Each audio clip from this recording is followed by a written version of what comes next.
All right, welcome back, ladies and gentlemen. Sean here with Blue Ridge Silverhound. We have the Monday market report to kind of wrap things up for the week ending July 16th, 2023. If this is your first time here, we take a look at the most amazing, relevant, graded modern coins. Okay, we generally focus coins that hit from the year 1900 all the way up to the present date. And really incredible activity this week. Again, Lincoln Cent moderns are flying, and it's just coming out of nowhere. It's looking like that maybe a Lincoln Cent registry set is being taken apart and then subsequently being sold on the secondary market. Now, in this particular case, that's going to be great collections. All right, so we have another selection. I would say there's about 7 or 8 Lincoln Cents that probably will knock your guys' socks off. And again, more questions will ensue. How do I get these coins graded so high? It's not as easy as it sounds. Okay, it's borderline gambling, to be honest with you, if you're thinking about doing this. But in any event, we have a really nice suite of coins. Again, you've heard me say this. There's really no summer slowdown when it comes to the secondary market of graded coins. I mean, we have some bangers that have been selling week in and week out. And, between registry sets and investors and just overall collectors of some of the higher end type pieces, there is a wide swath. And of course, price of silver did go up here this last week. And then we also saw the Morgan Peace Dollars released by the U.S. Mint. So as far as the overall sentiment in the hobby, there is a lot of things going on. And because of the involvement of a lot of these various activities, not to mention some coin shows that we have seen wrap up, and then we have the Pittsburgh A&A Money Show, my goodness, I guess we're really not going to see any sort of slowdown. So it's going to be awesome from this point forward. I mean, let's go ahead and admit it.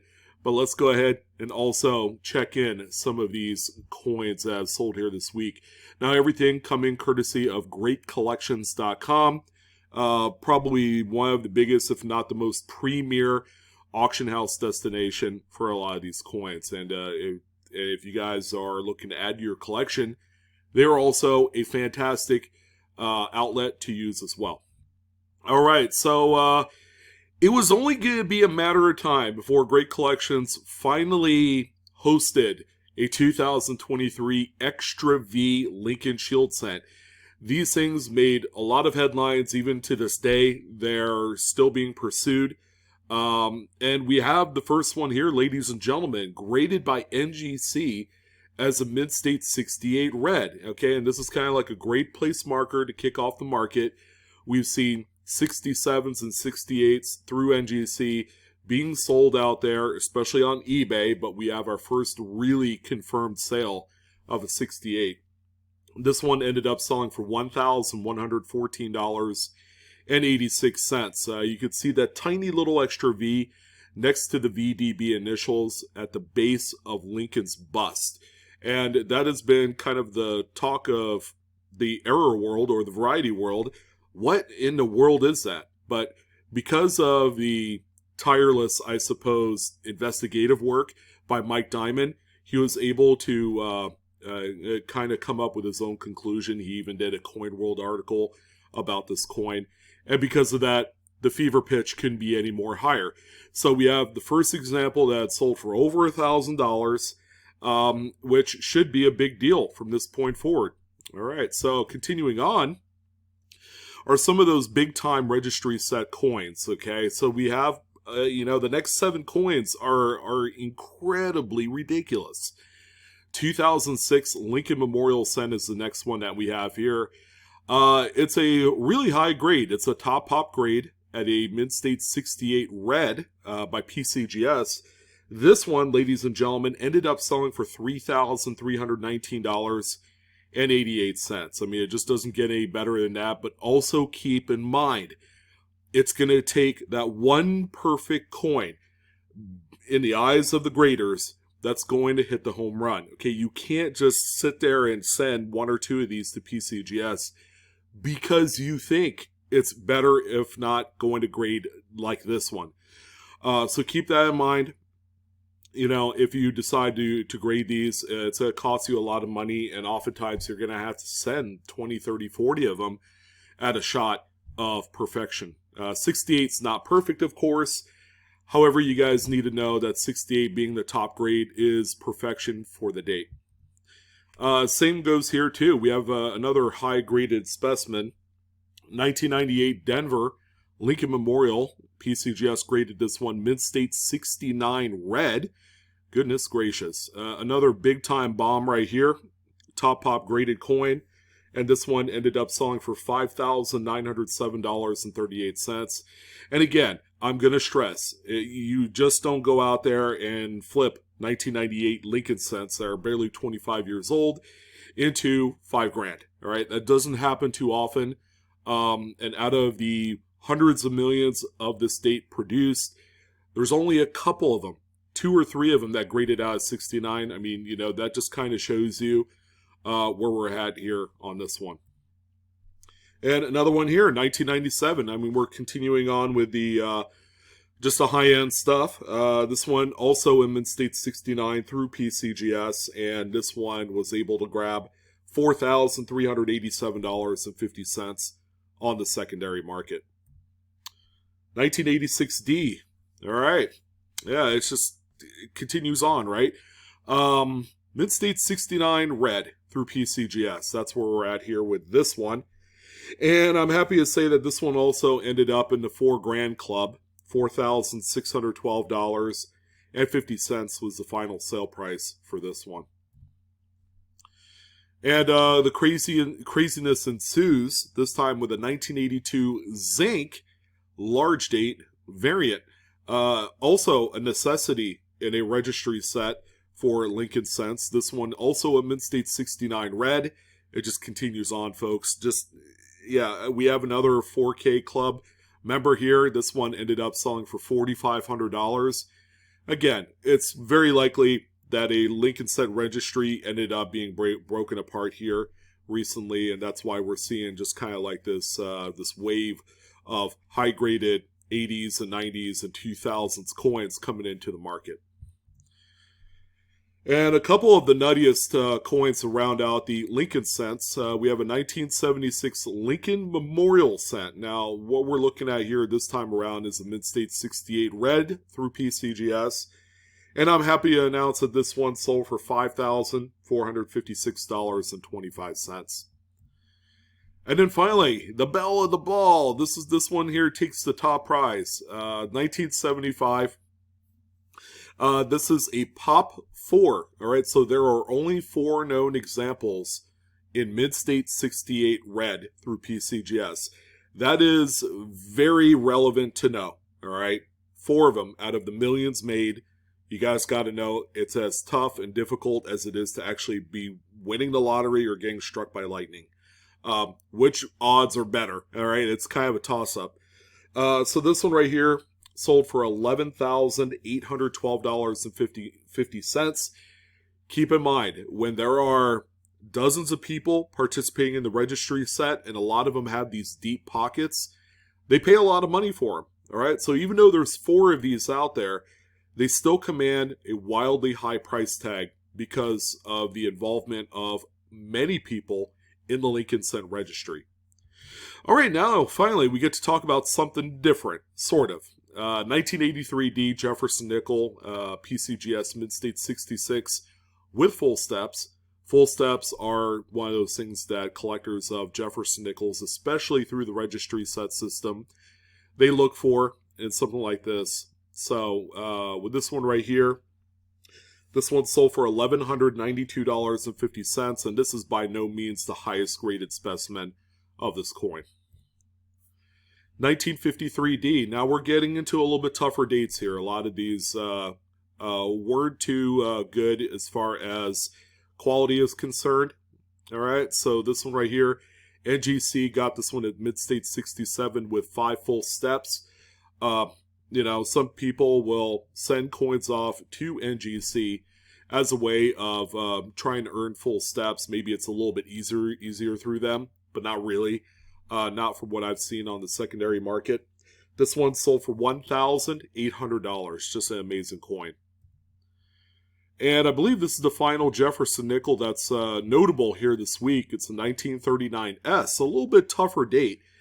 And this is the reverse of 1938. So it's got the kind of wavy steps on there.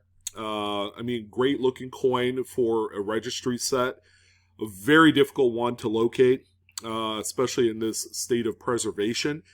PCGS gave this one a mid-state 67 full stepper. And because of all that, this one ended up selling for $4,837.50. When you compare this to the half a dozen or so Lincoln cents that we talked about earlier in the show, you're probably thinking to yourself, I would much rather have this coin right here because it's quite a bit scarce, and it's not a coin that's barely 20 years old. So, yeah, there you go. All right, we did have a few Buffaloes for all you classic connoisseurs of obsoletes. We have a 1937, just a good old basic business strike, 1937. PCGS assigned a really nice grade of mid-state 68 with this one, and I gotta say, this one is gorgeous. It's a very pretty looking coin. This one right here sold for $7,036.88. Mid-state 68, of course, one of the highest grades that you can achieve for the date. I believe 68 plus might be the top grade for this, and good luck finding that. And here's another common date as well, 1936. Generally, you could walk into any coin shop or show and find mid-state 1936s for around 20 to 30 bucks. I mean, we're not kind of breaking the bank here with these things. So there is the opportunity that some lucky someone can cherry pick a really nice example. In the case of this one, NGC assigned a grade of mid-state 68. Again, that's the cream of the crop. That's the grade you want, and so does the registry set, folks. This one right here is sold for $4,450.50. 1926S, probably one of the premier keys of the series. You know, if it's not for the 13S Type 2 and a few of the other teens, the branch mint teens and 20s, you know, this one is high above the list there. And you can tell, mid-state 64, you know, on all other coins would just be average, you know, as far as mid-state goes. But this one right here, not too shabby. This one sold for $10,406.25. Even has a little bit of peripheral toning on the obverse and a little bit on the reverse, which kind of gives it that extra amount of originality. We did have one Roosevelt dime. I think this one's here more so for the eye appeal. All right, so it's got some original skin, some toning that maybe isn't too inoffensive to collectors of this type. But this one's a really nice high-grade piece, mid-state 67 plus with full bands. So it's got the nice defined line in the bands there on the torch. This one sold for $1,323. And we also have a couple very nice, very marquee Mercury dimes. How about we started off with the 1918D that you see here. One of your tougher dates, of course, to find with full bands. And here we have one that has a very nice market acceptable grade, mid-state 65 with full bands is a really, really good looking coin. All right, and then those early teens and 20s branch mint Mercury dimes have always been kind of a I guess status symbol piece for a lot of collectors of these series. This one ended up selling for $10,717.88. And then finally, we have a 1916D. All right, so this is a really good looking coin, if not for the fact that it was cleaned at one point, and that's notated on the holder. So a lot of these were indeed cleaned. They're worn, they're damaged, and everything else. So, you know, finding one that is truly problem-free about uncirculated is going to be worth a fortune. These things go into 5 figures really easily in about uncirculated grades. So if you're looking to save a few bucks here by going for a details graded coin, you know, this one right here certainly would fit the bill. This one right here sold for $6,530.62. So a very nice, beautiful coin. And we're going to end it off on 3 quarters. We have a 1979 Washington quarter here. Again, Washington quarter collectors are fanatical, especially at the registry set level. But there are a lot of people that love assembling these outside of the registry set system. They're just a perennial favorite in U.S. type. So here's a Mid-State 68 through NGC. You know, great looking, very smooth and satiny finish on this one. These coins generally very well struck, you know, leading into the 1980s where things kind of like went sideways, all right? The quality didn't continue on going into 1980, 81, 82, and so on. So 79, you could find one that's really nice. This one sold for $1,406.25. And we also have a 64D. This one has a lot of things going for it. First and foremost, the color. All right, very nice toning on this coin. PCGS assigns this one as a Mid-State 66, but also read on. It's a Type C reverse, FS901. It's a recognized cherry picker's guide variety, a very tough one at that. And because of that, you know, graded coins that grade out really, really high. These command a very generous secondary market. This one sold for $2,029.49. And we're going to end things off here this week with a 1952D, a date that, by all accounts, isn't particularly rare. All right, these were minted into the tens of millions. All right, so it's not something that, say, you know, you're going to have a hard time looking for if you're just trying to find a BU example for an album. All right, but finding one that maybe was socked up in an old album at some point for years, decades, you know, they've developed that nice crusty, thick toning to them like this one here. You know, you have a recipe for something that could be a trophy to some Washington quarter collector. This one is a Mid-State 67 plus graded specimen. It's also the only CAC CAC green bead coin on our list today. And I'm happy to say that this one ended up earning itself $3,150 through a bunch of bids. And that is a simply marvelous coin to end things off here on the Monday Market Report for the week ending July 16th or whatever it is. 16th, right? So that's going to go ahead and wrap it up. Hey, look at that. A video under 20 minutes. You guys got a little bonus here this evening. I'm your host, Sean, with Blue Ridge Silverhound. Thank you so much for tuning in on this video. Don't forget to like, share, and subscribe, and hit that bell for instant notifications. But you guys enjoy your Sunday, and you have a great beginning to your week. Don't work so hard, and enjoy this hobby. I will see you on the next coin video. So long.